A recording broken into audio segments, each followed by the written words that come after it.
The wind screams across a frozen steppe. It is the middle of winter, 35,000 years ago. The sun has vanished below the horizon hours ago, and it will not return until morning, if morning even comes. Inside a dark, icy shelter stitched together from mammoth bones and hides, a small human figure huddles beside a flickering flame. But this is no firewood. There are no trees here. There haven't been for hundreds of miles. What burns in that ancient hearth is something else entirely. Something harvested from the bones of giants, the dung of beasts, the resin of prehistoric trees, or even the fat of the dead. We imagine early humans as simple, crude stone tools, grunts and growls. But in reality, survival in the Ice Age required ingenuity, resourcefulness, and most of all, fire. Yet where there was no wood to burn, how did they conjure light and warmth from an unforgiving earth? This is not just a story of fire. This is a story of survival, of innovation in the bleakest environments. It's the story of how ancient humans and maybe Neanderthals, too, kindled hope when everything around them was cold, dark, and dying. The world was colder then, much colder than anything we know today. Imagine a vast, endless landscape where the horizon blurs into icy plains and jagged mountains, and where the trees that once crowned the earth have vanished, leaving behind a ghostly silence. This was Ice Age Europe, a realm of tundras and mammoth steppes stretching as far as the eye could see. It was a place where survival demanded not just strength, but unimaginable cunning, where the comfort of fire was no simple luxury, but the very difference between life and death. We often picture our prehistoric ancestors as simple creatures, lighting fires from fallen branches in forests teeming with wood. But what if that picture is wrong? What if, in the places they called home, wood was a scarce treasure, sometimes nowhere to be found? When the trees retreated before the relentless advance of ice and wind, what did they burn? What did those ancient flames consume in a world where forests were memories and branches were shadows lost to the frost? This is the heart of a great, quiet mystery. Archaeologists digging deep beneath layers of stone and soil find hearths filled not with charred wood, but with the bones of mammoths and other great beasts, massive fragments blackened by ancient flames. Sometimes the ash tells a different story, traces of dried dung, pitchy resins, and even fat carefully collected and burned with purpose. These remnants whisper of an intelligence that adapted not out of convenience, but out of necessity. Imagine standing in a cave carved by ancestors tens of thousands of years ago, watching the flicker of fire cast dancing shadows on the stone walls. The light that warms the cave is no ordinary blaze. It is the slow, steady glow of marrow-rich bones cracked open to feed the flame, or the flickering glow of animal fat burning in a carved stone lamp. It is a light born not from the forests, but from the very flesh and essence of the creatures that roamed these frozen plains. The fires our ancestors kindled were more than survival tools. They were symbols of hope in the darkness, of ingenuity in a landscape stripped bare by ice. Each spark was a small rebellion against the cold, a defiant glow in the endless night. Their choice of fuel reveals a story of profound adaptability, of people who learned to read the land's harsh language and find warmth in unexpected places.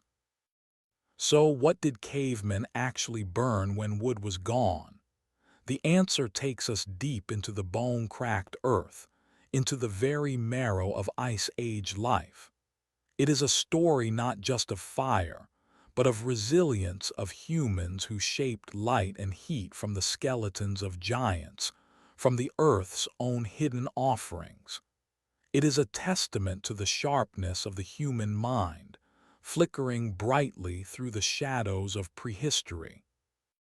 As we unravel this story, we will journey through cold, treeless landscapes, explore the evidence left behind in charred hearths, and meet the materials that fed the ancient flames.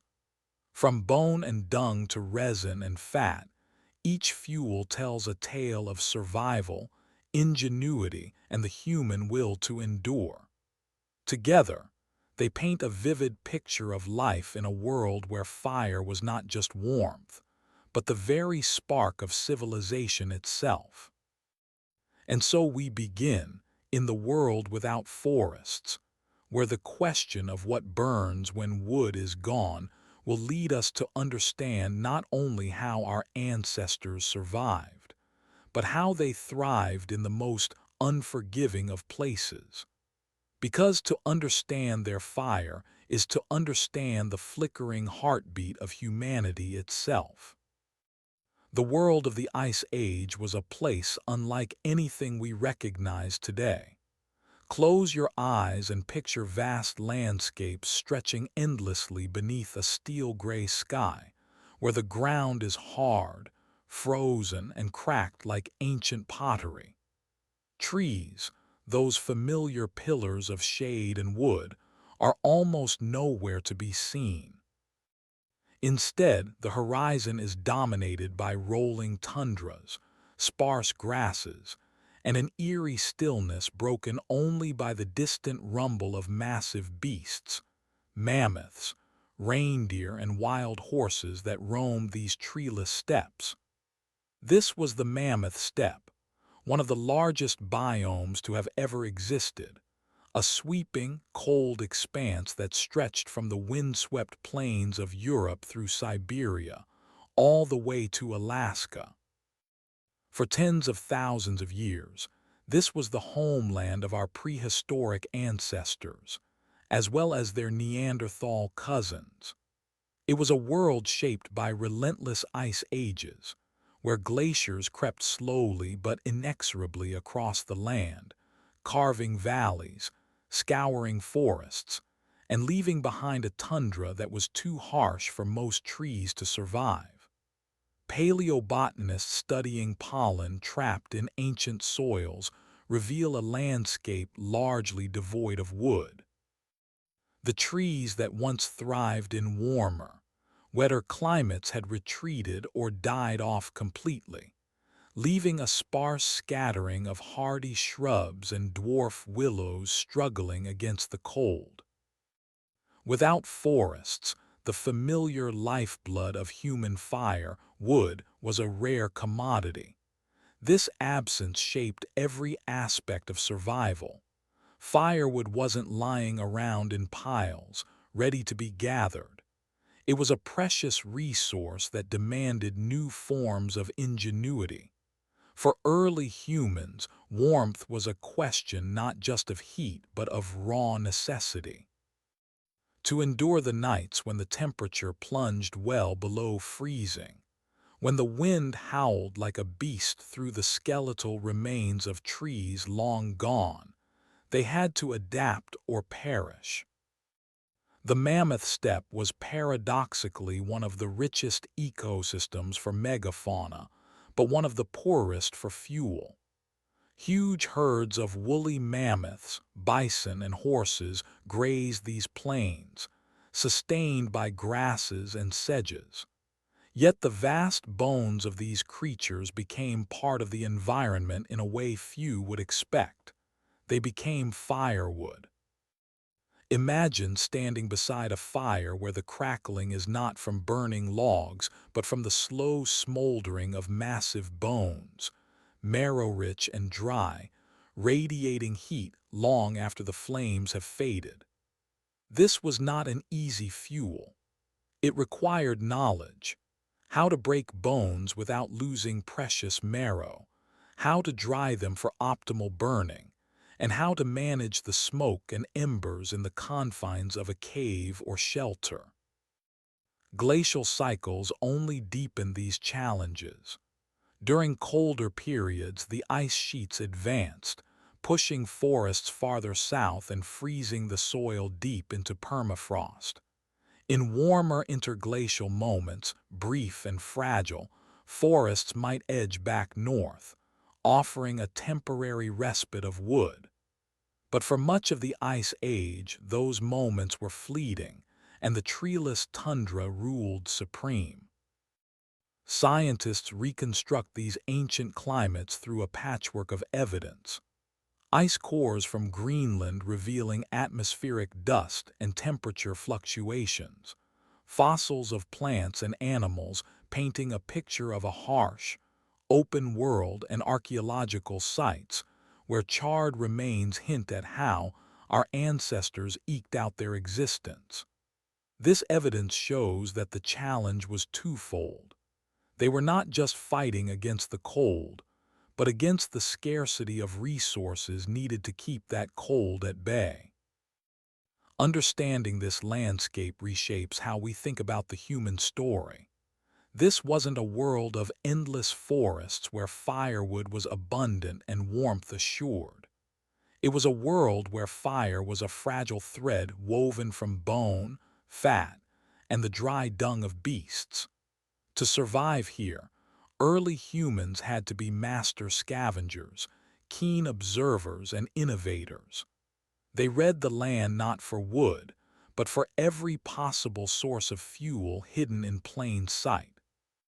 This treeless world forced a new kind of relationship with fire, one that was less about convenience and more about respect and ingenuity. Every spark, every ember was precious.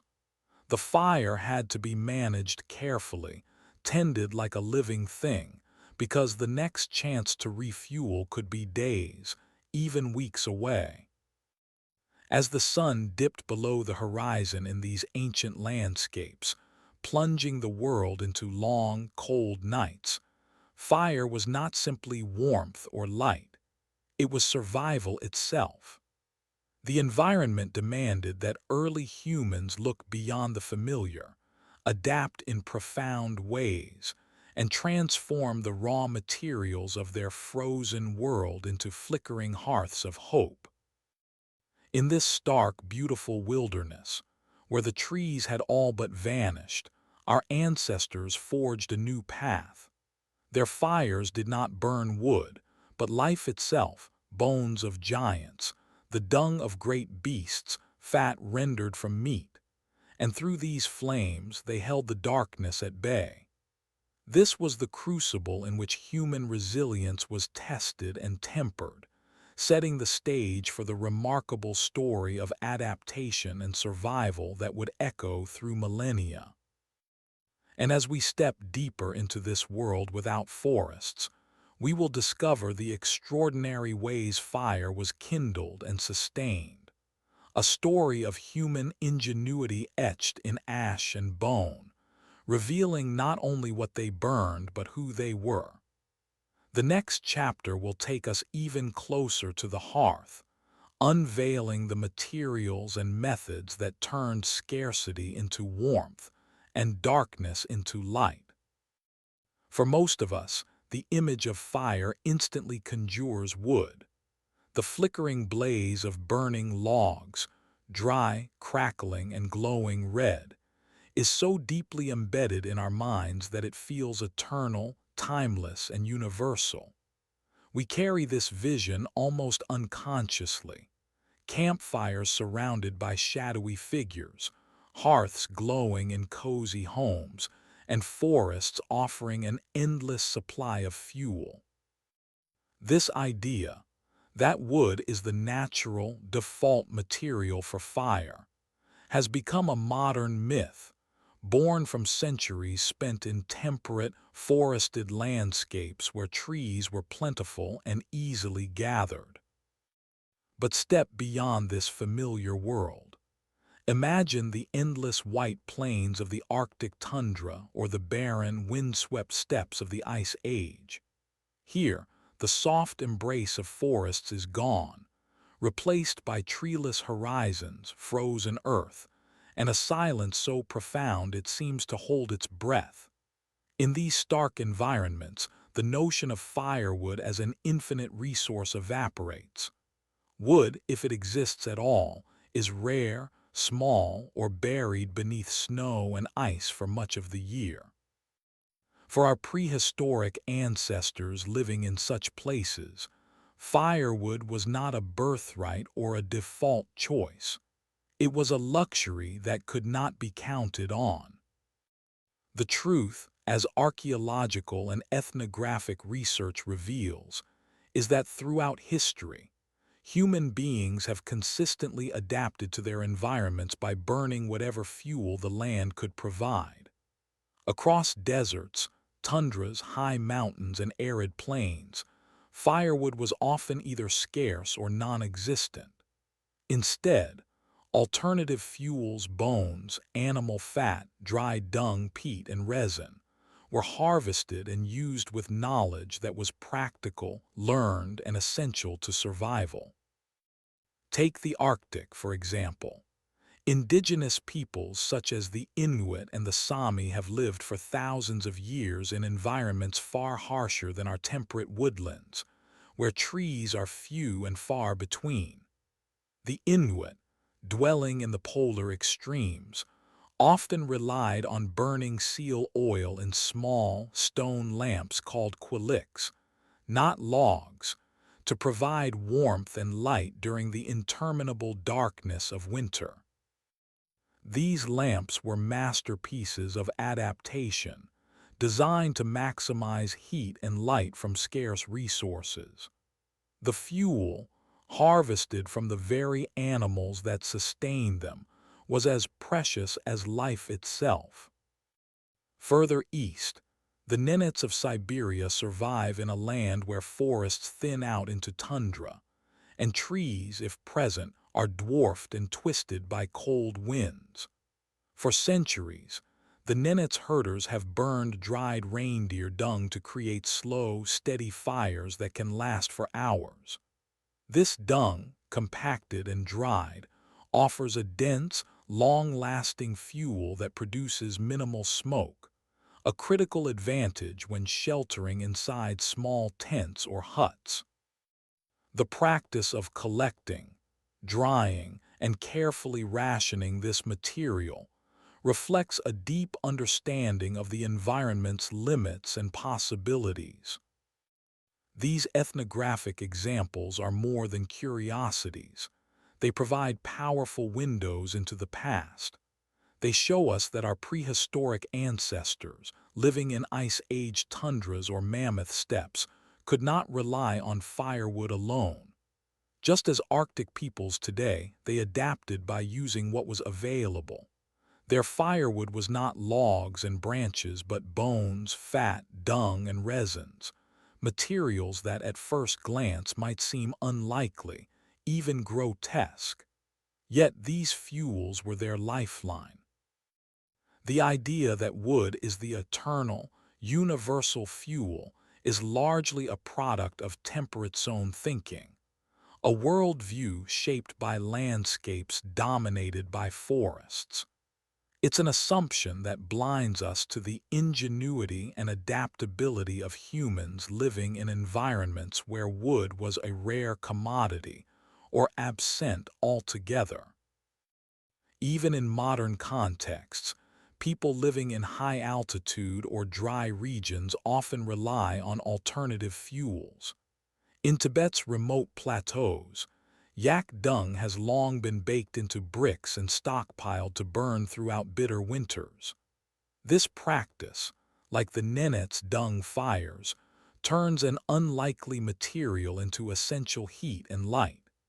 In the deserts of North Africa, where trees are scarce, dried animal dung and shrub wood become the fuels of choice. These practices highlight a global human pattern. Survival demands flexibility, and fire fuels reflect that necessity. Archaeological digs in Ice Age sites mirror this diversity of fuel sources. Instead of piles of charcoal or burnt wood fragments, researchers often find charred animal bones, residues of burnt fat, and traces of dried dung in hearths.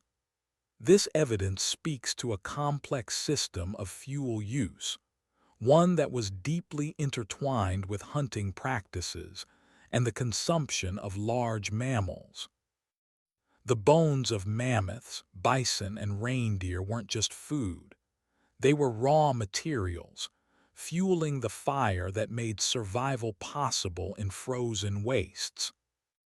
The slow, smoldering burn of bone and fat was unlike the bright, roaring flames of wood fires. It required patience and skill to manage the fire properly, to coax warmth and light from materials that burned differently, producing more smoke and less steady heat. This relationship with fire was not born of preference, but of necessity, of a profound understanding of the environment and its resources. This chapter challenges us to rethink one of the most basic assumptions about human history. Firewood was never the eternal, universal solution for early humans. Instead, fire fuel was as diverse as the landscapes humans inhabited. Our ancestors were not passive victims of scarcity. They were creative problem solvers who turned every available resource into a source of warmth and light.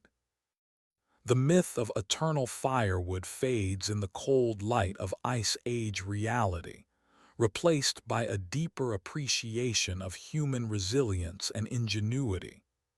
To understand what cavemen actually burned, we must discard our temperate zone biases and open our eyes to the ingenuity hidden in bones, dung, and fat. As we move forward, this insight will guide us deeper into the story of survival in a world stripped bare of trees. The next chapter will reveal the extraordinary materials and techniques our ancestors employed to keep fire alive, illuminating not only what burned but the very essence of human adaptability in the face of relentless cold and scarcity. Because to understand their fire is to understand the flickering flame of humanity itself. The bones of Ice Age giants lie scattered across the frozen earth like silent witnesses to a long-extinct world. Mammoths, bison, reindeer, massive creatures that roamed the vast steppes and tundras, left behind not only their skeletal remains but a vital resource that sustained human life in ways far more profound than mere food. As we venture deeper into the heart of the mystery, what did cavemen actually burn to survive endless nights? We come face to face with a surprising truth. Bones, filled with rich, burning fat, were a primary source of fuel. At first glance, the idea that prehistoric humans could keep fire alive by burning bones may seem strange or even grim.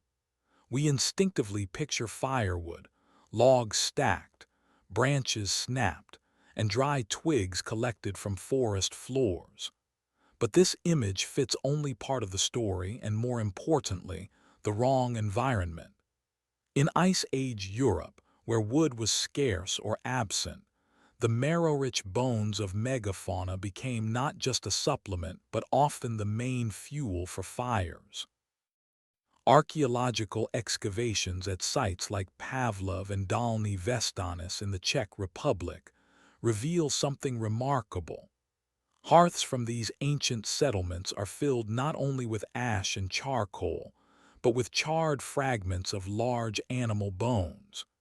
These bones bear marks of intentional breakage, evidence that they were processed specifically to access their marrow. Beneath the surface, these burnt bones speak volumes, stories of how early humans turned the remains of their prey into life-saving fire. The key to understanding this practice lies in the biochemistry of bone marrow. Inside large bones, especially those of Ice Age megafauna, marrow exists as a rich reservoir of fat. Unlike the outer hard bone, marrow is soft, oily, and packed with dense energy. When exposed to heat, this fat melts and burns slowly, producing a steady, intense flame. Unlike wood, which ignites quickly but burns out fast, marrow-rich bones fuel a fire that can last for hours, offering sustained warmth through frigid nights. This fat-fueled fire was not only practical but essential. In a world where trees were scarce and temperatures could plunge far below freezing, maintaining a reliable source of heat could mean the difference between life and death. Bones became natural energy capsules, carefully harvested and consumed as fuel in their own right. However, burning bones was no simple task. Early humans had to develop a method to extract the marrow efficiently and prepare the bones so they would burn well. Archaeological evidence shows that bones were systematically broken open with stone tools, deliberately cracked at joints, or along the shaft to expose the precious marrow inside. These fractures were often clean and strategic, reflecting a sophisticated understanding of anatomy and fire technology. But freshly broken bones do not burn efficiently. Raw bones contain moisture that can smother a fire and produce thick, acrid smoke. To overcome this, bones needed to be dried, a process that may have involved storing them near the fire or in sheltered areas, allowing them to cure over days or weeks. This slow drying transformed the bones into effective fuel, capable of igniting and sustaining a clean, hot flame. Experimental archaeology has brought these ancient techniques vividly to life. Modern researchers, replicating Ice Age conditions, have recreated hearths using large mammal bones, carefully broken and dried as prehistoric people might have done. When ignited, these bones burn with a distinctive glow, a blue-tinged flame that radiates warmth and lasts far longer than wood embers. The fire's crackle is different, deeper, slower, more resonant, as if the bones themselves are breathing heat back into the cold air. Why were large bones specifically prized? Because size mattered. The larger the bone, the more marrow it contained, and the longer it could burn. Massive femurs, humeri, and scapulae from mammoths or bison were fuel reservoirs that could keep a fire going for hours. In the mammoth steppe, where these beasts roamed and were hunted, the bones left after a kill were not refused to discard. They were stores of vital energy. Every cracked bone was a resource, every marrow-filled cavity a hearth waiting to ignite. This bone-fueled fire was part of a larger ecological and cultural system.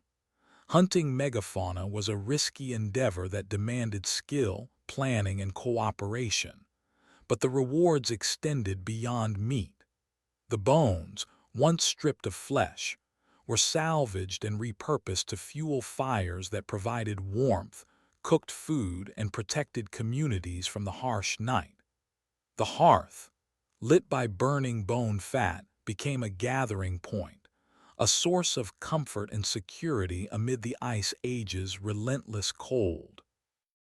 This intimate relationship between humans and the bones of their prey speaks to an extraordinary adaptability. It reveals that prehistoric people did not waste resources, but understood the multiple uses of every part of their environment. To them, the bones were more than remnants. They were lifelines. The chemistry behind burning bone marrow also hints at why this practice was so effective in extreme cold. Fat burns at a higher temperature than wood, releasing more energy per unit weight. Marrow fat produces less smoke than other alternative fuels, an important factor when sheltering in caves or tents where ventilation was limited. The slow-burning nature of bones allowed people to maintain fires throughout the long, dark nights without constant feeding or tending, preserving precious energy and reducing the risk of fire going out unexpectedly. Moreover, the ashes from burnt bones were often collected and repurposed. Rich in minerals, these ashes could be used to enhance soil or even as pigments in symbolic or artistic practices, a subtle but important part of the prehistoric relationship with fire and the environment. This deep knowledge of fire and fuel extended far beyond mere survival. It became part of culture, technology, and identity. The act of breaking bones, drying them, and fueling hearths was a skill passed down through generations, a silent but vital thread weaving people together with their harsh landscapes and the giants that once walked them. Our understanding of this ancient practice challenges long-held assumptions about prehistoric fire use. The vision of early humans huddled around wood fires is incomplete. Instead, we see people mastering a complex and nuanced relationship with fire, one that incorporated bone fat as a primary fuel, a solution born of necessity, intelligence, and profound ecological insight. As the flames of these bone fires flickered against the walls of caves and shelters, they illuminated more than just the night. They lit the path of human survival itself. They tell a story of resourcefulness and adaptation, a story that reshapes how we see our ancestors and their world. But the story does not end here. While bones played a crucial role, they were part of a broader palette of fuels that kept humanity warm when wood was gone. In the next chapter, we will explore other surprising materials, dung, fat, and resin, that, like bones, kept the hearth alive and the darkness at bay. For understanding what cavemen actually burned is not just about what fed their flames, but about how they transformed the raw materials of a barren world into the flickering warmth of life. In the freezing vastness of Ice Age landscapes, where towering glaciers pressed down on the earth and the forests had long retreated, early humans faced a relentless enemy, the cold. It was a cold that gnawed at bones and turned breath into icy clouds. Survival demanded fire, constant, reliable, and warm. But the great question remains, with so few trees to gather, where did they find the fuel to keep their fires alive? The answer, surprisingly to modern ears, is animal dung. For thousands of years, across some of the harshest environments on the planet, dried animal dung has been a crucial fuel source. From the windswept steppes of Central Asia to the arid deserts of Africa and the Middle East, indigenous peoples have long burned dried manure to cook food, warm shelters, and fend off the biting cold. The practice is far from a desperate last resort. It is a refined tradition born from necessity and deep ecological knowledge.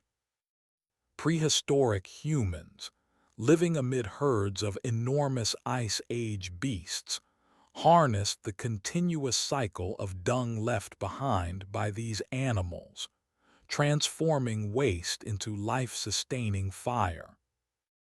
Archaeological evidence from Paleolithic sites reveals the footprint of dung fires etched into ancient hearths.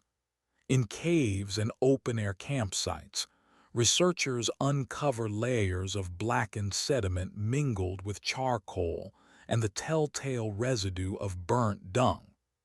These remains tell a story of deliberate collection and use, not just happenstance. Prehistoric people recognized the value in this abundant resource, a renewable form of fuel that did not depend on the fleeting presence of trees or dry wood. In landscapes dominated by mammoths, woolly rhinoceroses, and vast herds of bison and reindeer, dung was everywhere. It covered the frozen ground in thick patches, waiting to be gathered. But the process of turning dung into usable fuel was far from simple. Fresh dung, still moist and heavy, burns poorly. It smolders and smokes, producing choking fumes and little heat. The key was drying. Ancient humans must have developed keen observational skills and patience to make dung fires viable.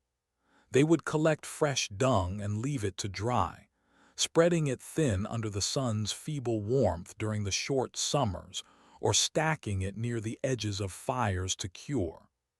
Over days or weeks, this process transformed the dense, smelly matter into brittle, dry cakes or pellets, easy to ignite and burn steadily. The burn quality of dried dung is unique. It produces a slow, consistent heat with minimal flame and smoke, making it ideal for maintaining a fire through long, cold nights. Unlike wood's sharp crackle or bone marrow's slow blue flames, dung fires smolder with a deep, steady warmth that seeps into the body and shelter. This low, glowing heat was crucial in environments where continuous warmth was a matter of survival. The steady burn meant less tending, fewer cold gaps, and a reliable hearth to cook food and dry clothes. But burning dung indoors was not without its costs. The smoke carried a pungent, earthy odor, harsh and lingering. Anthropologists who have studied modern indigenous groups that still burn dung fuel note how the smell is an ever-present reminder of survival. It is a scent embedded in memory and culture, one that links generations across time. The health implications of indoor dung fires are complex. The smoke contains particulate matter and irritants that can cause respiratory issues if inhaled over long periods, especially in poorly ventilated spaces. However, prehistoric people developed strategies to mitigate these risks. Caves and shelters often had natural ventilation holes in ceilings or cracks in rock walls that allowed smoke to escape.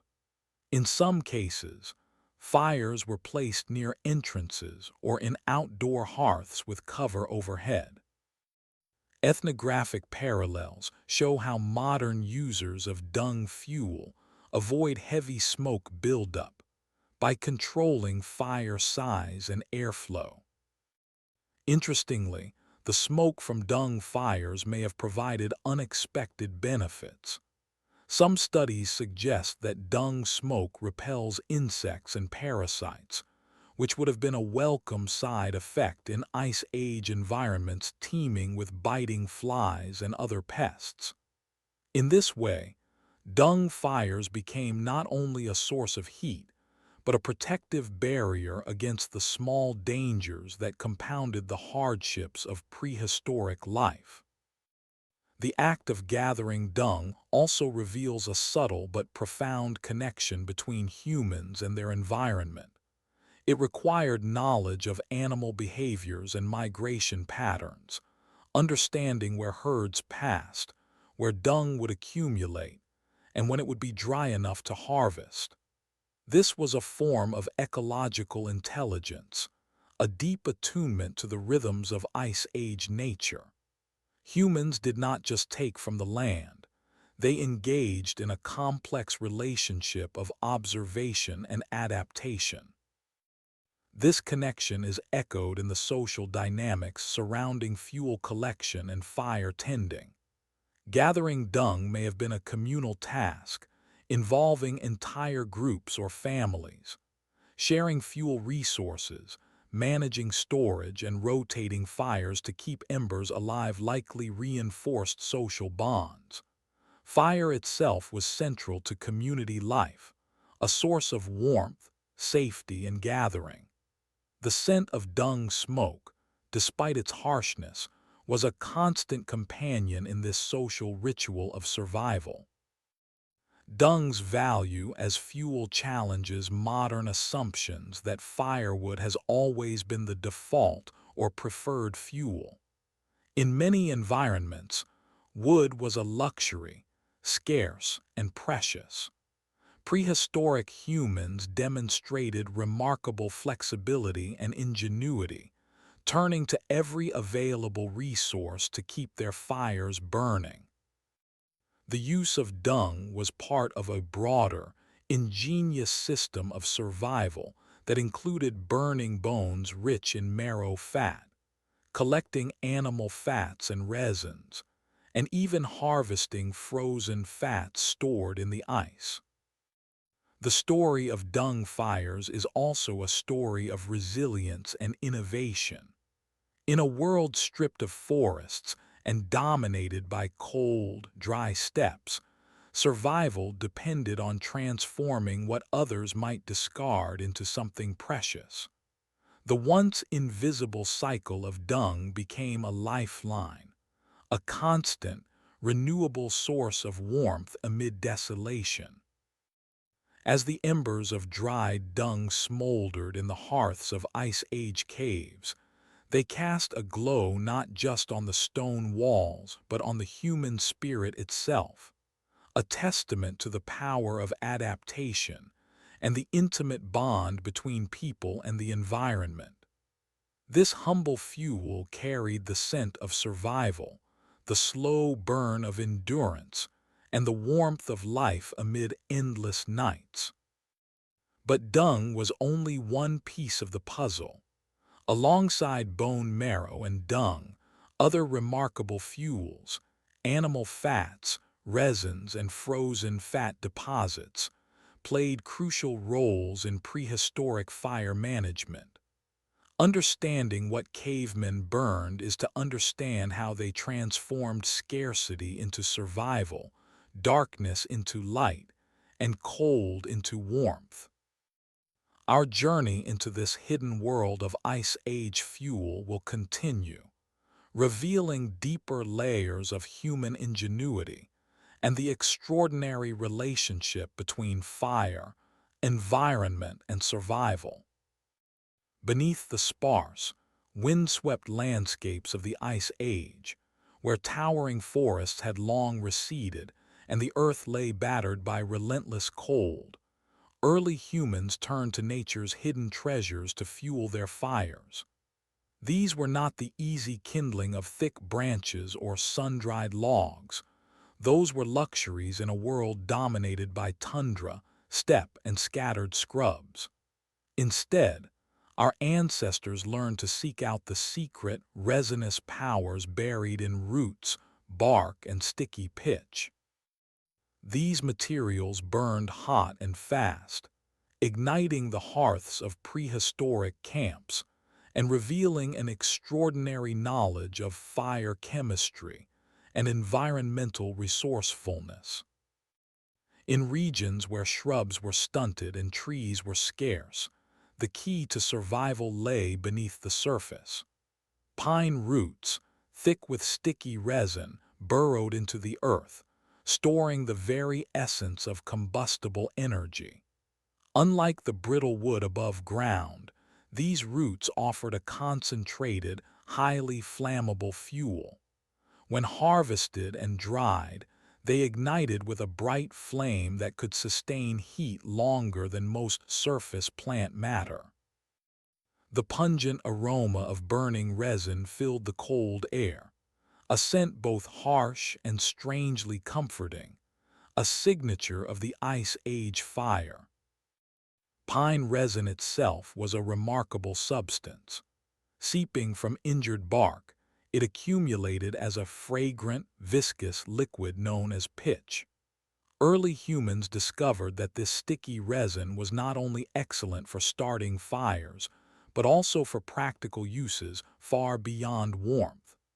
Its waterproofing qualities allowed them to seal vessels and mend cracks in shelters, while its adhesive strength was crucial for hafting stone tools to wooden shafts, an innovation that transformed hunting and survival. The dual nature of pine, resin as both fuel and tool, speaks to a level of sophistication in prehistoric technology that few give them credit for.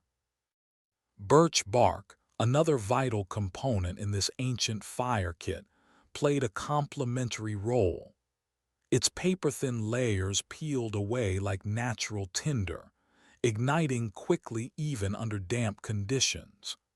The high oil content in birch bark ensured a smoky, fragrant blaze that could carry fire from one location to another, a key advantage in the chilly and often wet Ice Age climates. Archaeological discoveries show the widespread use of birch bark tinder in early human campsites across Eurasia, underscoring its essential role in prehistoric fire-making strategies. But perhaps the most fascinating evidence of complex fire use is the ancient production of tar, an early form of natural adhesive derived from the controlled heating of birch bark or pine wood. Tar making is no simple feat. It requires the slow, low-temperature distillation of plant materials in an oxygen-poor environment, a process that takes many hours, if not days, to complete. The presence of tar residues in Neanderthal and early Homo sapiens sites, such as those in Europe's Dordogne region, reveals a profound understanding of fire management and chemical transformation. This prehistoric tar was not just an adhesive for tools. It represents one of humanity's earliest experiments in manipulating fire beyond its basic use for heat and light. Tar production demanded patience, precision, and planning, qualities that hint at advanced cognitive abilities and foresight. The ability to engineer fuel and tool materials through controlled fire chemistry set these ancient peoples apart, highlighting their adaptive brilliance in challenging environments.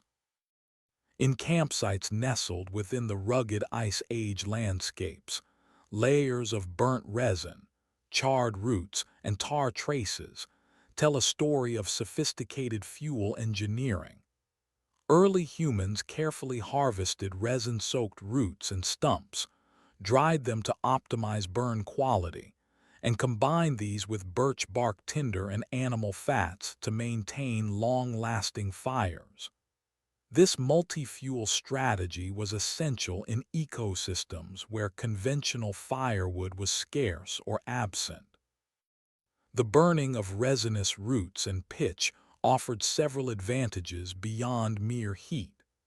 Resin fires burned hotter and longer than simple dry grass or twigs, making them ideal for cooking the large, fatty meats of Ice Age megafauna. Their intense flames also helped to dry hides and prepare skins for clothing and shelter, vital tasks in the bitter cold. The chemical composition of resin smoke might have had antiseptic properties, possibly reducing harmful bacteria in the air, a subtle but significant health benefit in cramped, smoke-filled shelters. Birch bark's role extended beyond fire starting. Its lightweight, flexible sheets were portable fire carriers, enabling early humans to transfer embers safely from one site to another, facilitating migration and seasonal movement. This capability was crucial for nomadic groups who followed migrating herds across vast, treeless expanses. The ability to carry fire literally in their hands reshaped survival strategies, reducing dependence on finding new kindling in unfamiliar or fuel-poor terrains. The archaeological record paints a vivid picture of these adaptations. Sites like the Neanderthal camp at Pech de l'Elysée in France and early Homo sapiens shelters in the Czech Republic have yielded residues of birch bark tar and evidence of resin fires, illuminating the technological savvy of Ice Age peoples. These findings disrupt outdated stereotypes of prehistoric humans as primitive brutes, revealing instead highly skilled chemists and engineers of natural materials. This ancient mastery over resinous fuels and secret saps bridges the divide between raw survival and emerging technology. It demonstrates that prehistoric fire use was not a passive response to environment but a deliberate, creative act, one that integrated biological knowledge, chemistry, and tool-making. The capacity to extract, process, and manipulate these substances marks a key milestone in human cognitive and cultural evolution. Moreover, the interplay between fire and environment in this chapter of prehistory illustrates a delicate balance. Resinous roots and bark had to be harvested sustainably. Overharvesting could damage fragile ecosystems. The knowledge to identify the right trees, the timing of resin flow, and the best methods to dry and burn these materials points to an intimate ecological intelligence, one that linked humans closely to the rhythms of the natural world.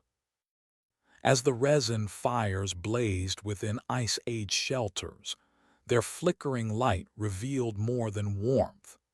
They illuminated the path toward human ingenuity, adaptation, and resilience. The sticky saps and hidden roots were not mere fuels, but symbols of a deeper dialogue between humans and their environment, a dialogue that would eventually fuel the fires of civilization itself. From the dense layers of resin and tar to the delicate birch bark tinder, these ancient materials tell a story of survival against the odds.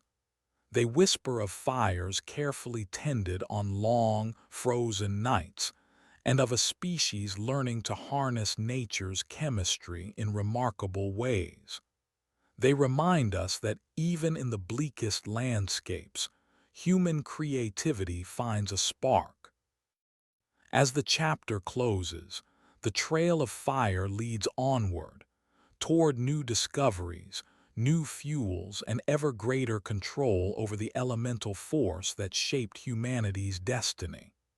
The story of resin, roots, and secret saps is a chapter in a much larger narrative, one that speaks of warmth found in the most unlikely places and light brought from the hidden depths of the Ice Age Earth. In the vast, shadowed depths of Ice Age caves, places where sunlight never reached and darkness reigned eternal, early humans discovered a quiet marvel of fire technology, the fat lamp. Unlike the roaring hearths that chased away the biting cold outside, these small, ingenious vessels offered something more delicate, yet equally vital, a steady, controlled source of light. This was not merely about survival. It was about transforming darkness into a space for ritual, art, and reflection, illuminating the very soul of prehistoric life. Fat lamps were simple in design but profound in purpose. Typically fashioned from stone, bone, or sometimes shells, These shallow bowls were filled with rendered animal fat, an abundant resource in a world dominated by megafauna. A carefully crafted wick, often made from moss, lichen, or fibrous plant material, would be laid across the lip, drawing the fat upward by capillary action, producing a soft, steady flame. This flame, flickering gently in the cavern's hush, was the prehistoric equivalent of a modern light bulb, casting just enough illumination to reveal paintings on rock walls or to perform the delicate tasks of daily life hidden in darkness. The fuel for these lamps tells us a great deal about prehistoric ecology and ingenuity. Fat from bears, seals, mammoths, and reindeer was carefully harvested and rendered down, a process requiring knowledge of animal anatomy and cooking techniques. This fat burned longer and cleaner than wood or resin, providing a reliable, smoke-minimized light source.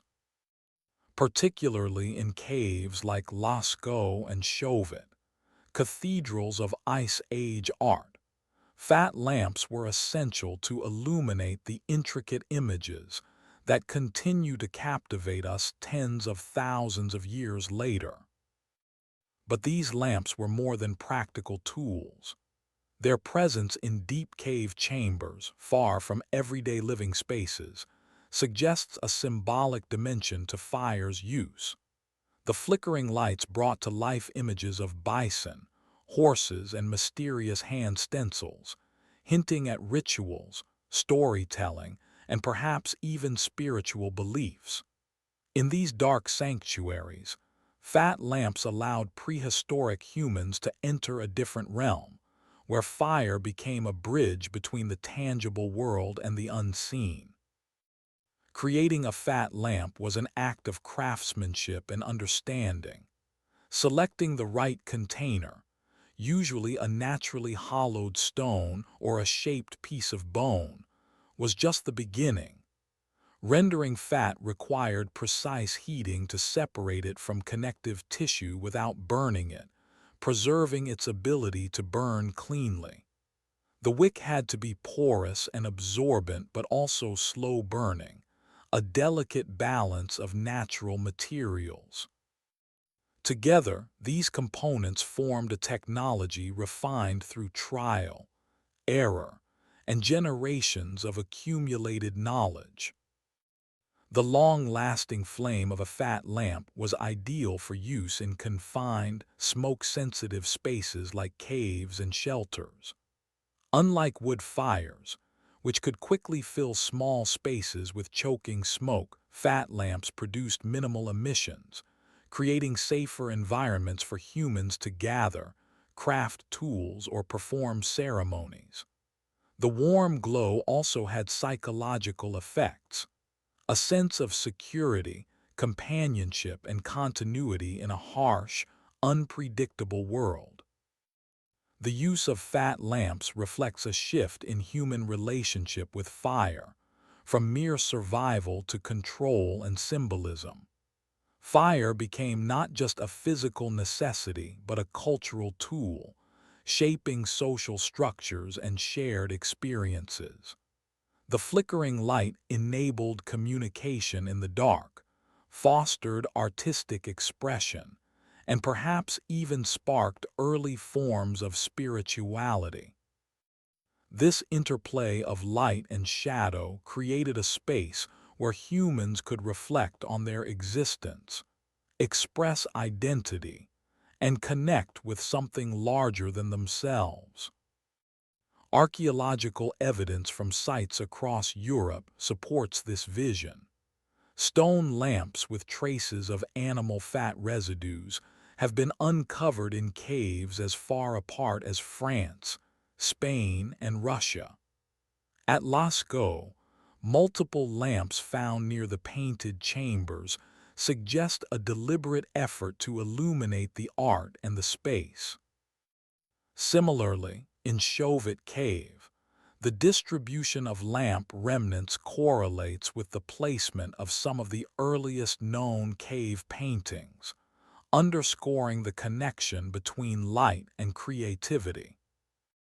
The choice of fats also reveals insights into Ice Age diets and hunting practices. Marine mammals like seals, hunted along icy coasts, provided rich, oily fat that burned exceptionally well. Inland hunters utilized bear and mammoth fats, integrating the byproducts of their kills into their daily survival toolkit. This efficient use of every part of an animal illustrates a deep ecological knowledge and respect for the resources available. Moreover, fat lamps likely played a role beyond illumination and ritual. Their controlled flame was useful for warming small spaces, drying clothing and hides, and even for limited cooking tasks. The ability to carry a small, contained flame into dark spaces also enhanced safety and mobility, allowing humans to explore caves, traverse dark forests, or navigate nighttime landscapes with confidence. The fat lamp's humble form belies its significance. It stands as a testament to human ingenuity in harnessing the raw materials of the environment and transforming them into something that extended life beyond mere survival. These flickering flames bridged the gap between darkness and light, danger and safety, isolation and community. As the Ice Age world pressed on, the fat lamp illuminated the path toward modernity, teaching early humans how to manipulate fire with precision, patience, and purpose. It was a quiet revolution, one that brought light to the shadows and warmed not only bodies, but also the human spirit. From the resinous fires of roots and bark to these elegant lamps, the story of prehistoric fire use unfolds as a journey of discovery, adaptation, and creative mastery. And as the flames of the fat lamp cast their glow on the cave walls, they invite us to imagine the flickering lives of those who came before, finding light in the darkest places, and through fire, forging the very essence of humanity. In the prehistoric world, fire was far more than a flickering warmth or a simple tool. It was the heartbeat of survival. But fire was never a given, an eternal flame kindled by nature itself and waiting passively to be used. Instead, it was a fragile, precious resource, one that required skill, ingenuity, and ritual care to create, transport, and maintain. Without fire, the relentless Ice Age cold would have consumed early humans. With it, they carved out spaces of light, safety, and transformation. This chapter dives into the complex world of prehistoric firemaking, the tools, techniques, and cultural meanings that turned flame from a natural phenomenon into a human-controlled force. Long before matches or lighters, igniting a fire was a demanding craft, passed down through generations like a sacred secret. The most common method, percussion ignition, relied on striking flint against pyrite or other hard stones to produce sparks. This process was both physical and precise. The right angle, the right force, the right timing. Sparks alone were not enough. They needed to land on carefully prepared tinder, a delicate nest of dry plant fibers, moss, or resin-soaked bark, to coax them into a growing ember. The mastery of this technique was a hallmark of prehistoric survival, requiring patience, dexterity, and deep environmental knowledge. Friction-based fire-starting methods offered an alternative approach. The fire drill technique involved rotating a stick rapidly against a wooden base, generating heat through friction until a small ember formed. This ember would then be transferred to a tinder bundle and nurtured into flame. Though physically taxing and less reliable than spark-based methods, friction drills allowed fire to be created from common materials in the absence of suitable stones. Archaeological evidence suggests that these techniques were widespread and evolved over millennia, adapting to different climates and cultural contexts. But firemaking was not just a practical skill. It was deeply embedded in cultural rituals and social practices. The act of tending the flame involved more than maintenance. It was a symbol of continuity, connection, and communal identity. Fire was often carried from one camp to another, protected carefully in embers wrapped in bark or preserved within specially designed containers. In some groups, fire was never fully extinguished, maintained through continuous feeding of fuel, reflecting a profound respect for its life-giving power. This practice created an unbroken thread of flame, a living legacy passed down through time. Transporting fire rather than creating it anew was common because starting fire from scratch was difficult and sometimes dangerous. Keeping embers alive through long migrations across treeless steppe or frozen tundra required ingenuity and vigilance. Archaeologists have discovered ancient fire kits containing flint tools, pyrite nodules, and bundles of dried tinder, evidence that early humans prepared meticulously to preserve and rekindle flame. This readiness was critical. Without reliable fire, exposure to cold, predators, and darkness was inevitable. The fight for flame extended beyond survival to social and cognitive realms. Examining the differences in fire practices between Neanderthals and early Homo sapiens reveals insights into their cognitive abilities and cultural complexities. Neanderthals, whose campsites often show evidence of repeated fire use, likely relied heavily on preserved embers and natural fires, perhaps struggling more with consistent fire starting. Some studies suggest their fire use was more opportunistic, tied closely to available fuel and environmental conditions. In contrast, Homo sapiens display a broader range of fire-starting technologies and more systematic evidence of fire transport and maintenance. Their archaeological sites reveal specialized tools and clear signs of complex fire management, hinting at higher levels of planning, abstract thinking, and social organization. This capacity to control fire, mastering the unpredictable element, may have given modern humans a critical edge in harsh Ice Age landscapes. Fire-making tools themselves embody a story of evolving ingenuity. Flint, prized for its ability to fracture with sharp edges, was carefully knapped into blades and striking tools designed for efficient spark production. Pyrite nodules, often overlooked in popular imagination, were highly valued as reliable sources of sparks. Some sites contain caches of these materials, indicating deliberate preparation for fire starting rather than opportunistic use. Experimental archaeology has played a vital role in unraveling these ancient technologies. Modern researchers replicate percussion and friction methods to understand the skill and effort required.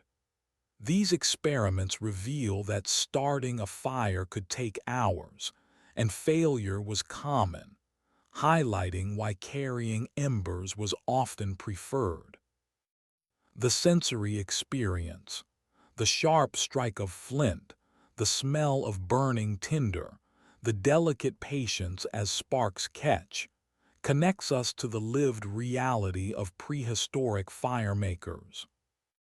The rituals surrounding fire also shaped social dynamics. Fire tending was likely a communal activity, a shared responsibility that reinforced bonds and social hierarchies. The keeper of the flame might have held a revered position, entrusted with a vital resource. Stories, myths, and ceremonies probably emerged around fire, embedding it deeply in cultural consciousness and spiritual life. Furthermore, the cognitive leap required to conceptualize fire as a renewable resource, to plan for its preservation and transport, speaks to advanced problem-solving and abstract thinking. Fire was not merely a tool, but a symbol of human mastery over nature, a beacon of civilization in a world of uncertainty. As this chapter closes, the narrative of fire kindling unfolds into the larger story of human adaptation and resilience. The struggle to create and keep flame alive was a daily battle, a testament to ingenuity and determination. Fire was both fragile and powerful, a paradox embodied in the spark struck from stone and the steady glow nurtured through long, cold nights. The mastery of fire-making technology set the stage for the innovations that followed, from cooking and tool production to the social and cultural revolutions that define humanity. It transformed early humans from passive recipients of natural forces into active agents, shaping their world with light and heat. The fight for flame was, in essence, the fight for life itself, a story written in sparks and embers, echoed in the flicker of every ancient hearth.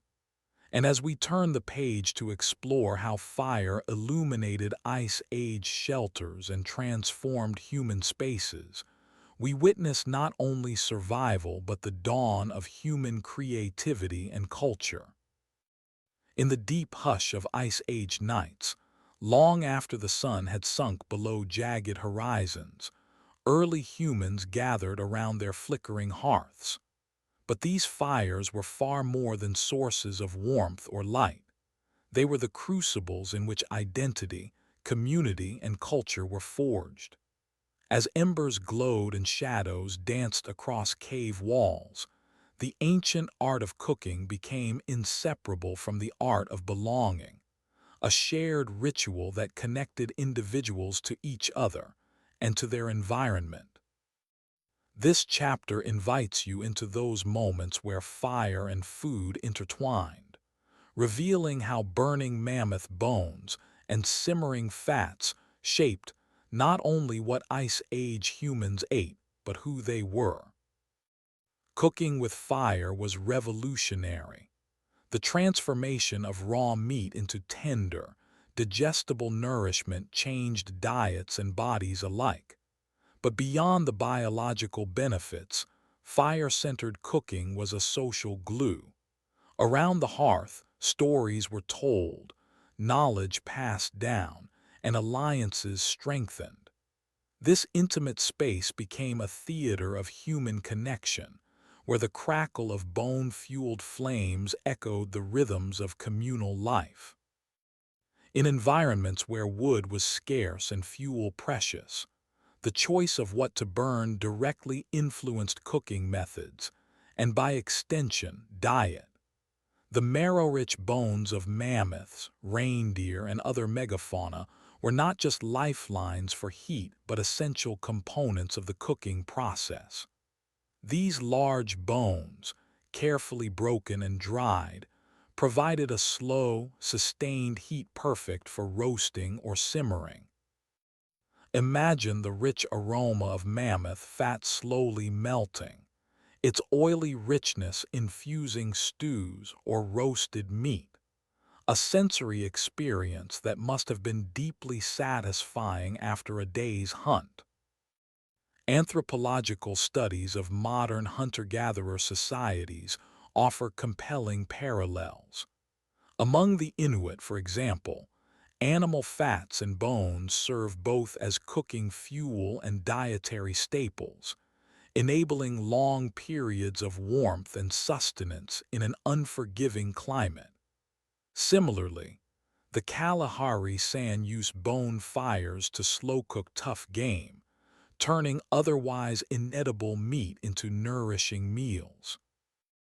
These practices hint at a continuity of knowledge and adaptation, stretching back tens of thousands of years, connecting us with our prehistoric ancestors. Cooking fires also became focal points for social hierarchy and cultural identity. Who controlled the fire, who prepared the food, and who shared the meal were deeply significant roles.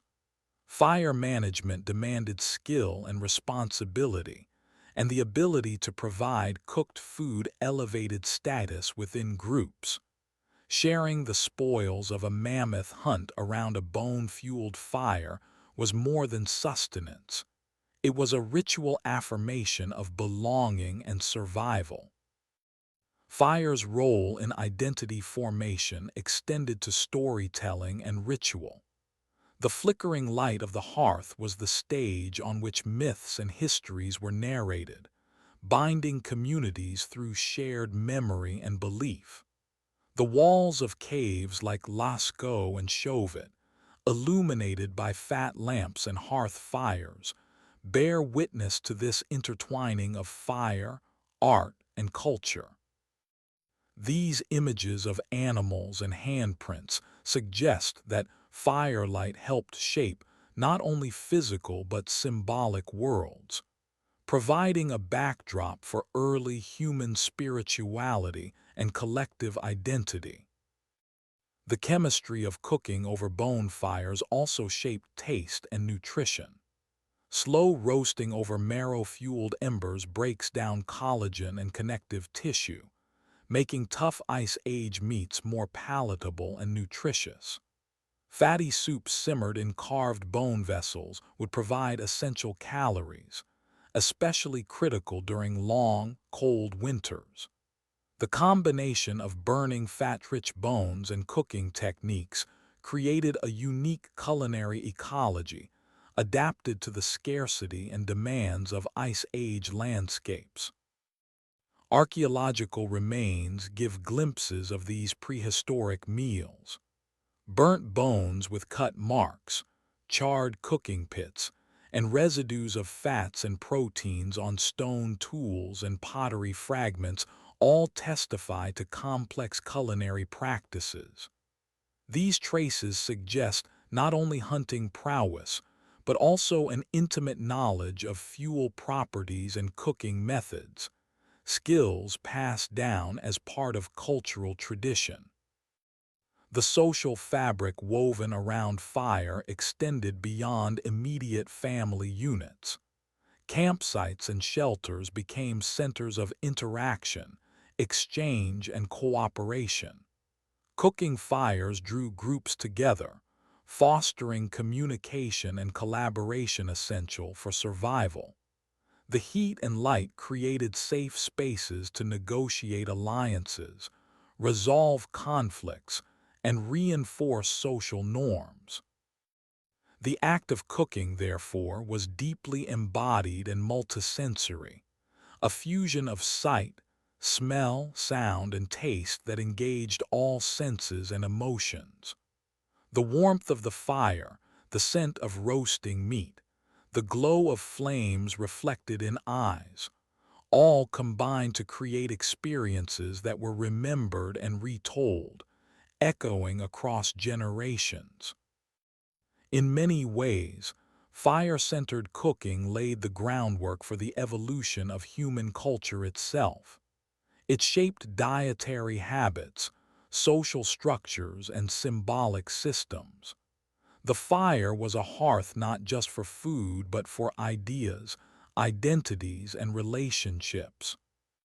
As we peer back through the mists of time, we see that the flames burning mammoth bones were not simply about survival. They were about crafting a sense of self and community in a world that demanded resilience and creativity. The fire's glow illuminated more than flesh. It illuminated humanity. This intimate relationship between fire, food, and identity set the stage for future innovations. Agriculture, pottery, and permanent settlements, all kinds of transformations that would ultimately define civilization. But the roots of these developments lie in the flickering light of Ice Age hearths, where the shared act of burning and cooking was a profound expression of life itself. From the chemistry of marrow to the stories told by the firelight, this chapter reveals how prehistoric fire was a force that cooked not just meals, but the very essence of human belonging. In the shadowed depths of Ice Age caves, where the flicker of firelight danced against jagged stone, early humans faced a challenge as ancient as fire itself: smoke.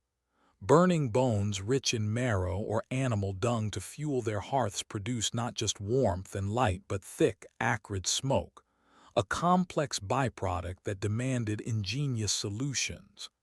In these cramped, low-ceilinged shelters, managing smoke was not a mere convenience. It was a matter of health, comfort, and survival.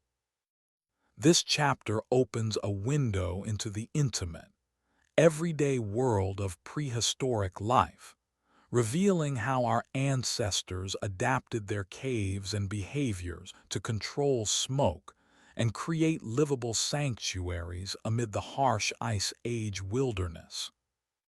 Caves were prime real estate for Ice Age humans, natural shelters that offered protection from the brutal cold, fierce winds, and prowling predators.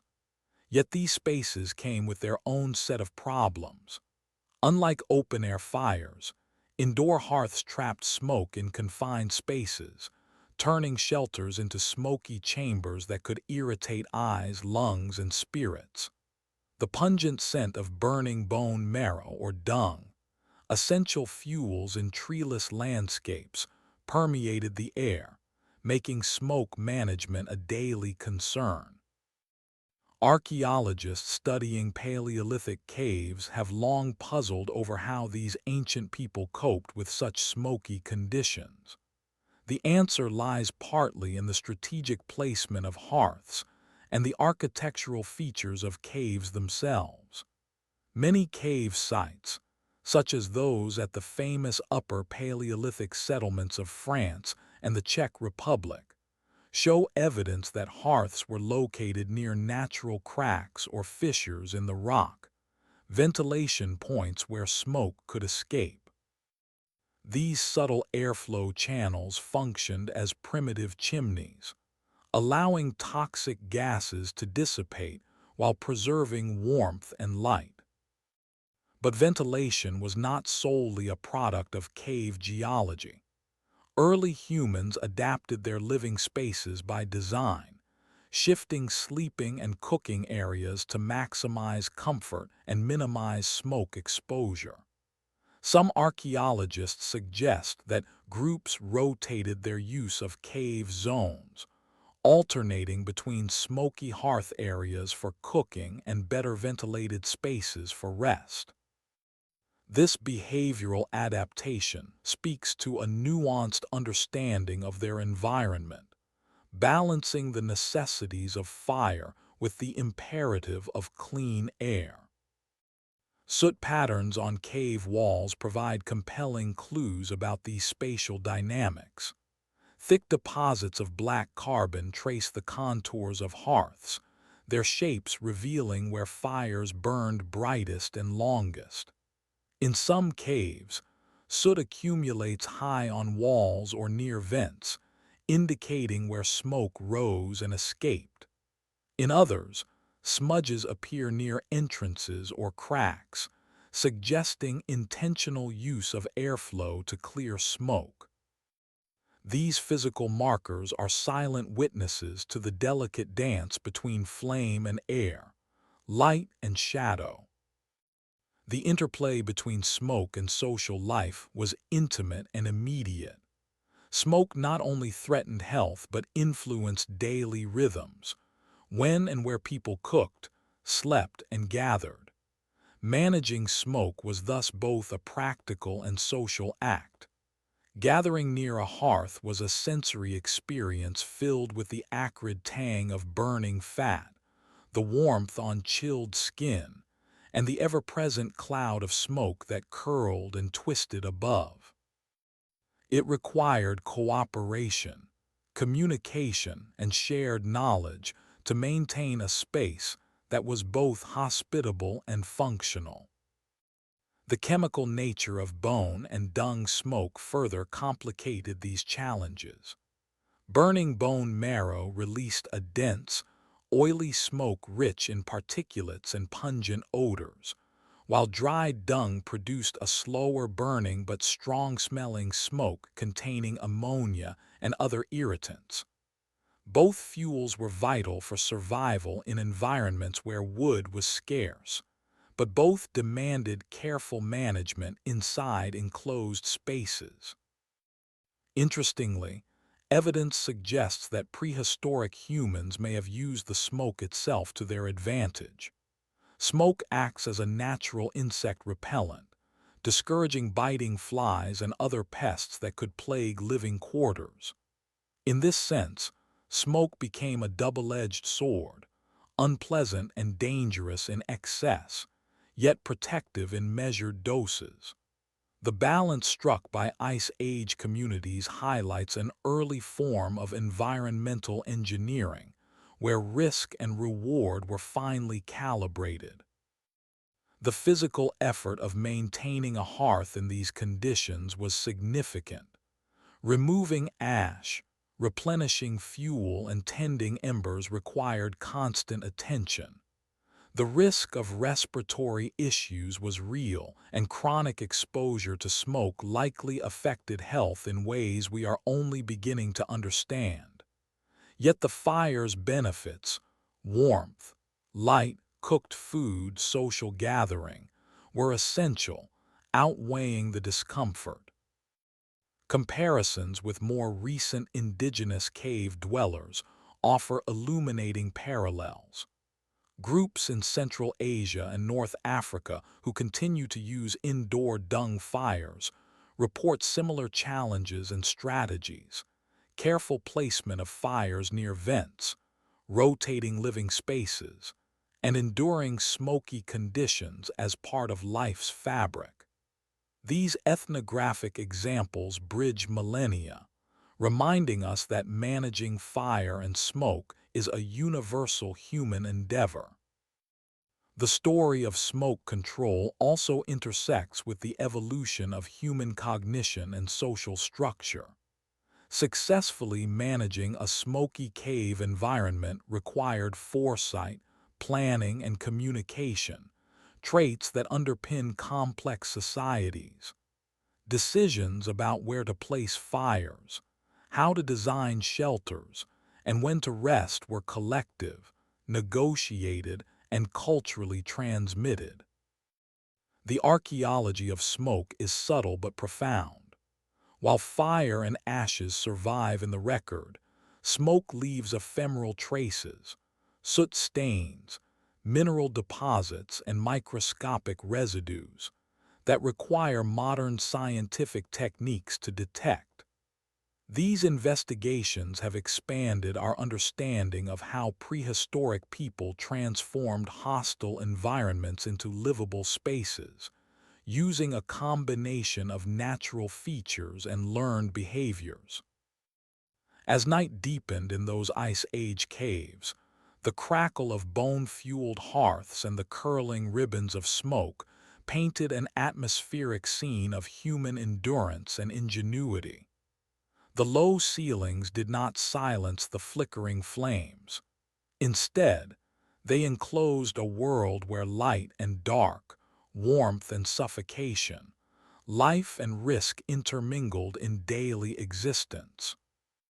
This intimate relationship with smoke shaped not only the physical layout of shelters, but also the rhythms of life, when families gathered, how they communicated, and how they envisioned their place in the natural world. Each breath of smoky air carried the weight of survival, adaptation, and cultural evolution. As this chapter closes, we see that smoke was not merely a nuisance or hazard, but a vital element woven into the fabric of Ice Age living. The challenges of burning bone and dung fuels inside caves demanded innovation and resilience, turning raw spaces into homes. Moving forward, we will explore how these early humans used fire not only to survive, but to light up their worlds, transforming dark caves into stages of art, ritual, and storytelling. The control of smoke set the stage for fire's next great role: illumination. As the relentless grip of the Ice Age slowly loosened and glaciers retreated, the world began to transform. Vast, open tundras gave way to forests reclaiming their ancient domains, the bleak mammoth steppes blossoming into groves of pine, birch, and oak. This great climatic shift was not just a change in scenery. It was a seismic turning point for the ways humans fueled their fires, cooked their food, and lived their lives. Yet this transition from bone, dung, and resin to abundant firewood was neither sudden nor simple. It was a slow, layered process, one that carried with it the shadows of loss, innovation, and deep cultural negotiation. The returning forests offered a new bounty of fuel. Firewood, abundant and relatively easy to gather, brought warmth and light in forms previously inaccessible during the Ice Age.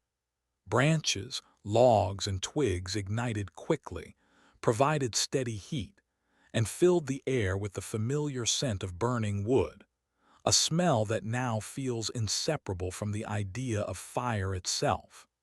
But for thousands of years, early humans did not simply abandon the ancient fuels that had been their lifelines for so long. Archaeological records show a gradual shift, a kind of layered fuel economy where old and new techniques coexisted. Hearths in early Holocene sites still bear traces of burned bone and dung alongside charcoal. This persistence suggests that knowledge of these fuels was passed down, perhaps out of necessity, preference, or cultural tradition. The question lingers: did these ancient fire fuels fade into oblivion, or were they quietly preserved in certain communities and contexts? The bone and dung fires of the Ice Age were sophisticated adaptations to scarcity, highly efficient in nutrient-dense fat content and slow-burning properties. They shaped diets, rituals, and social practices. With forests' return, firewood's convenience and availability disrupted this equilibrium, but it also came with trade-offs. Wood burns faster and hotter, but it requires constant replenishment and can vary wildly in quality depending on species and moisture. The older fuels offered longer, steadier warmth, crucial for surviving cold nights. Moreover, the sensory and cultural dimensions of fire changed. The pungent aroma of dung and resin gave way to the more neutral, earthy scent of wood smoke. This shift altered the atmosphere of hearth gatherings, and perhaps even influenced social behaviors and rituals tied to fire.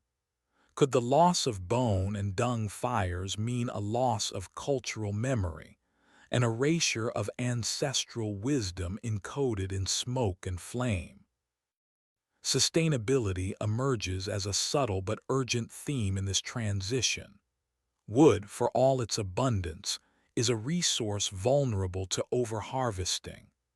Early forest management may have been primitive, but some evidence hints at selective gathering and replanting, long before agriculture took hold.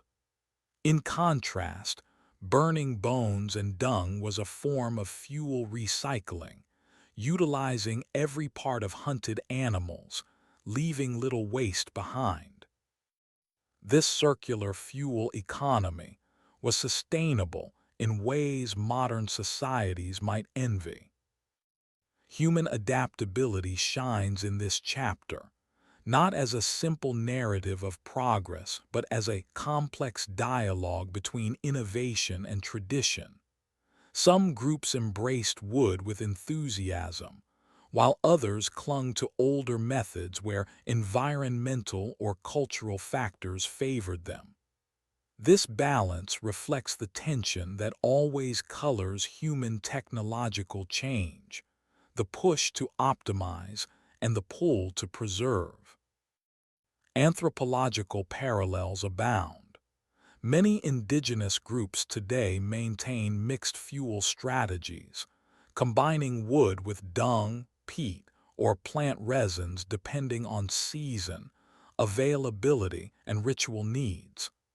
These choices echo prehistoric decisions, showing how fire economies are deeply embedded in cultural landscapes, not merely utilitarian calculations. The chapter also contemplates the broader implications of this fuel revolution. As firewood took center stage, how did cooking techniques evolve? Did the change in fuel lead to different food textures, flavors, or nutritional outcomes? And how did these shifts impact social structures and symbolic practices linked to fire? Perhaps most poignantly, this moment in history invites us to reflect on what is gained and lost in technological transitions. The memory of burning bones and dung, so central to Ice Age survival, may have faded, but the legacy remains in our genes, stories, and the fires we light today. This slow-burning revolution, played out over millennia, reveals the intricate relationship between humans and their environment. It tells a story not just of adaptation, but of respect, resilience, and the constant dance between nature's gifts and human ingenuity. As forests grew back, they reshaped the human story, lighting new paths while casting long shadows from the ancient flames still smoldering in memory. Long before the comforting crackle of wood fires became a staple of human life, there existed a profound mastery of flame that transcended mere survival, a mastery born from necessity, ingenuity, and deep understanding of the natural world. When we consider the complex art of managing fire in a landscape stripped bare of easy fuel, where wood was scarce or absent, we glimpse a remarkable testament to early human intelligence. This chapter invites us to step back and appreciate the forgotten brilliance woven into the ashes of Ice Age hearths, revealing fire not just as a tool, but as a profound window into the minds of our ancestors. The fuels that sustained these early fires, bones thick with marrow, hardened animal dung, resinous roots, and secret saps, were not obvious choices. They required acute observation, experimentation, and a nuanced grasp of materials. Our prehistoric predecessors didn't just stumble upon these fuels by accident. They developed techniques to break bones in specific ways, to dry and store dung, to harvest pitch and resin with care. These practices were complex chemical manipulations of nature's resources, executed thousands of years before formal science. Such skill reflects a kind of intelligence that modern definitions often overlook.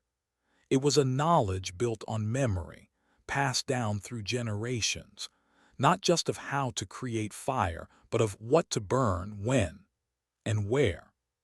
This knowledge demanded an understanding of seasonal cycles, animal behavior, and plant ecology. For example, selecting marrow-rich bones from mammoths or reindeer was a deliberate choice rooted in recognizing which materials would burn longest and hottest. It was early fuel engineering, an invisible thread of technology that tied human cognition directly to the environment.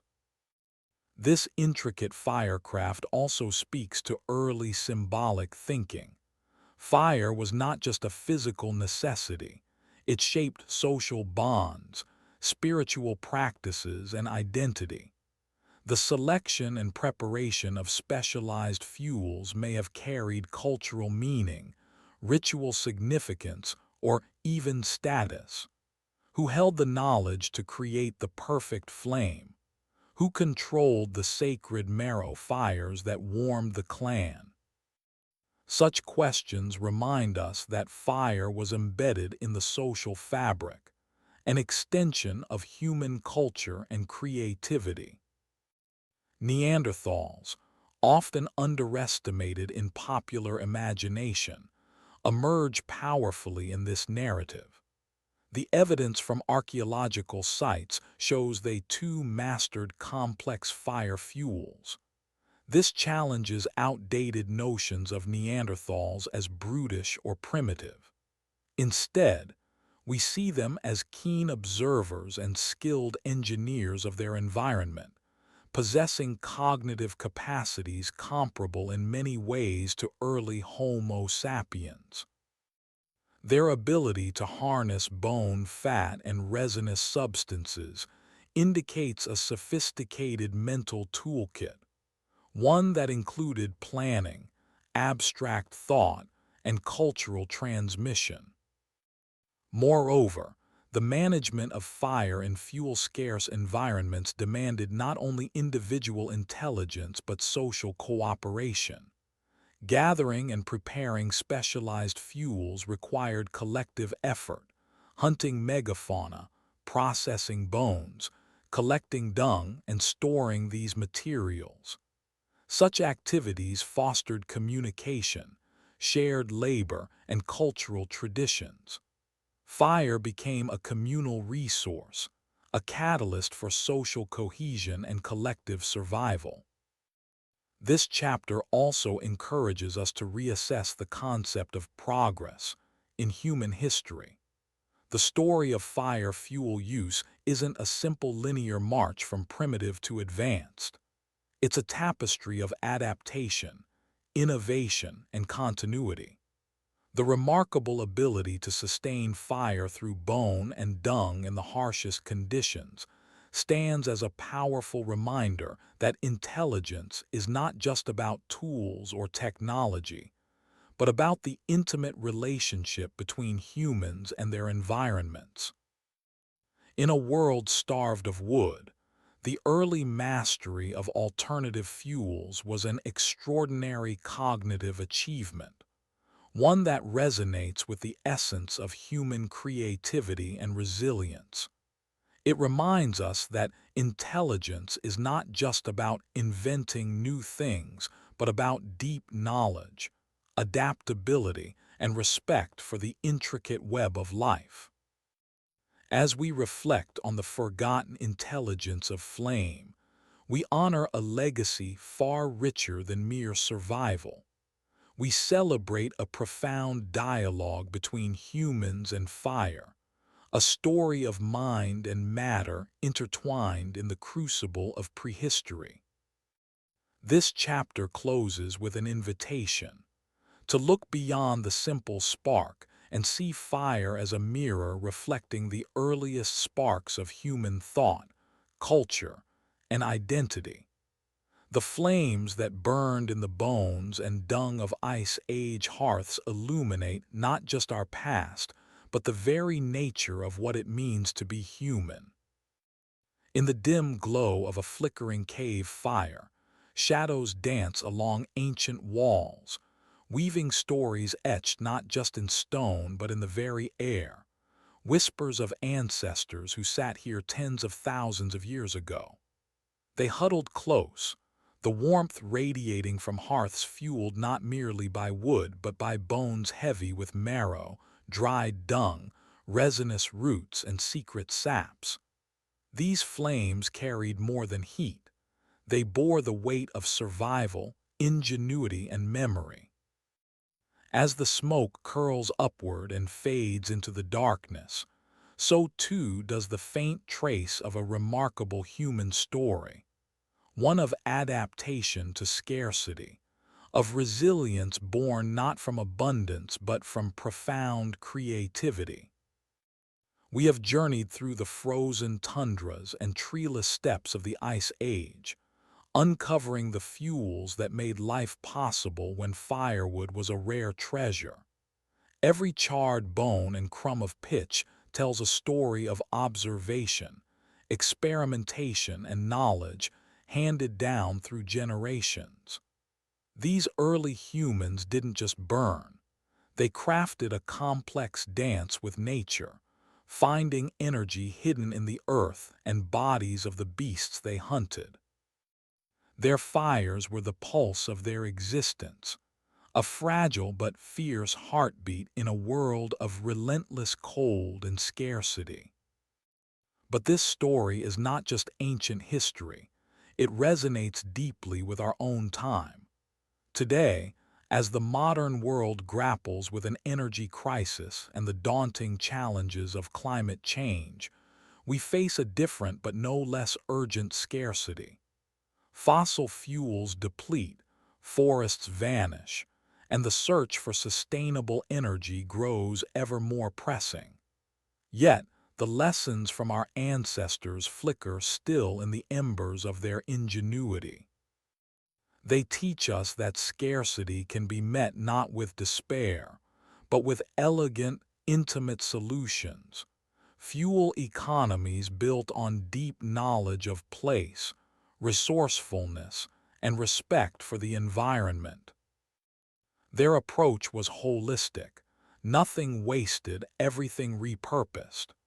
Bones once sustenance became fire, dung once refuse became warmth. Their fuels weren't just materials, they were connections to the animals they hunted, the seasons they endured, the communities they nurtured. It's a lesson in sustainability that transcends time, urging us to reconsider how we engage with resources today. The ancient flames remind us that adaptability and reverence for the natural world are not just old virtues but vital necessities. In the glow of their fires, social bonds were forged and stories shared, weaving the fabric of early human culture. Fire was more than survival. It was identity, ritual, and hope. Even now, when we light a fire or switch on a lamp, we echo those first sparks of human ingenuity and spirit. The technologies may have evolved, but the intimate relationship between humans and fire remains, a symbol of our collective resilience and creativity. As we close this journey, we stand at the edge of that ancient hearth, feeling the warmth seep through millennia. The ashes beneath the flames are not just remnants of burned fuel. They are the ashes of knowledge, discovery, and the indomitable human will to survive against all odds. They remind us that while the world changes, the human spirit, kindled by fire, endures. In honoring these ancient fires, we rekindle a vital understanding that the past holds keys to our future.